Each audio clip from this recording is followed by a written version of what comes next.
पश्चिम बंगालमध्ये एकनाथ शिंदे नव्हते तिथे समृद्धी महामार्ग नव्हता म्हणून तृणमूलमधील फुटीनंतर संजय राऊतांचा थेट प्रहार. पश्चिम बंगाल विधानसभा निवडणुकीतील पराभवानंतर आता मुख्यमंत्री ममता बॅनर्जी यांना आणखीन एक मोठा धक्का बसलाय.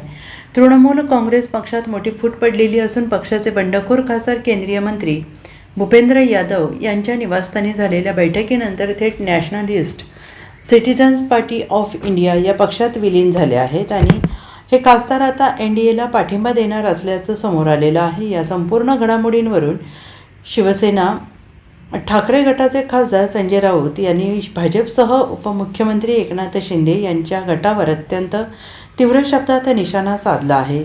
संजय राऊत यांनी म्हटलं की कधी आपण या पार्टीचे नाव ऐकलं आहे का? National Citizen of India party ही त्रिपुराची पार्टी आहे.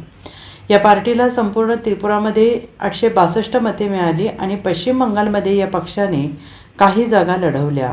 तिथे त्यांचे डिपॉझिट जप्त झाले, त्यांना 1000 मते देखील पडली नाहीत. अमित शहा कुठून या पार्ट्या निर्माण करतात आणि पटलावर आणतात. एखाद्या गुलामाच्या हातापायात बेड्या बांधून कोठडीत ढकलावे तसे या पक्षात ढकलतात. 22 खासदार भाजपमध्ये जायला निघाले. त्यांना NCIP नावाच्या कुठल्या तरी पक्षात भाजपने विहिरीत ढकलल्यासारखे ढकलून दिले. कधी आपण या पार्टीचं नाव ऐकलं का? National Citizen of India party NCIP ही त्रिपुराची पार्टी. या पार्टीला संपूर्ण त्रिपुरामध्ये 862 मतं मिळाली आणि पश्चिम बंगालमध्ये हे काही जागा लढले, तिथे यांची डिपॉझिट गेली आणि 1000 मते पडली नाही. हे अमित शहा कुठून या पार्ट्या निर्माण करतात आणि पटलावर आणतात आणि एखाद्या गुलामांना हातापायात बेड्या बांधून बरं का कोठडीत ढकलावं तसं त्या पार्टीत ढकलतात. 22 का 20 जे खासदार आहेत ते भाजपात जायला निघाले होते. त्यांना NCIP नावाच्या कुठल्या तरी एका पार्टीत अमित शहानी ढकलून दिलेलं आहे, विहिरीत ढकलल्यासारखं. याच्यामुळे एक झालं, पार्टी मर्ज झाल्यामुळे तृणमूल काँग्रेसवरचा त्यांचा दावा आणि चिन्हावरचा दावा हा संपलेला आहे, जे महाराष्ट्रामध्ये व्हायला पाहिजे होतं. पण न्यायालयात इथे एक न्याय वेगळा लागला आहे आणि पश्चिम बंगालमध्ये वेगळी घटना घडलेली आहे. मर्जिंग करणं किंवा विलीन होणं हाच एकमेव पक्षांतराला पर्याय आहे. महाराष्ट्रामधलं जो काही स्वतःला शिवसेना म्हणून घेणारा गट आहे तो बेकायदेशीर असं आम्ही त्यासाठीच म्हणतो. तो पूर्णपणे बेकायदेशीर. तृणमूलमध्ये 60पेक्षा जास्त खासदार फुटलेले आहेत.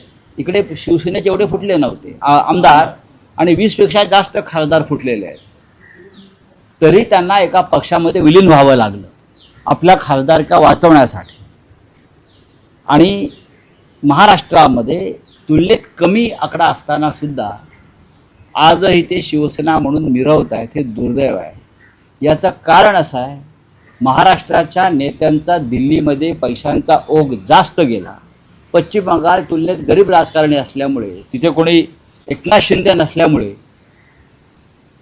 तिथे समृद्धी महामार्ग निर्माण झाला नसल्यामुळे किंवा अन्य त्यांच्याकडे ULC खातं नसल्यामुळे ते त्या पद्धतीनं दिल्लीत आणि न्यायव्यवस्थेमध्ये किंवा निवडणूक आयोगामध्ये पैशाचा ओघ वाहू शकले नाही.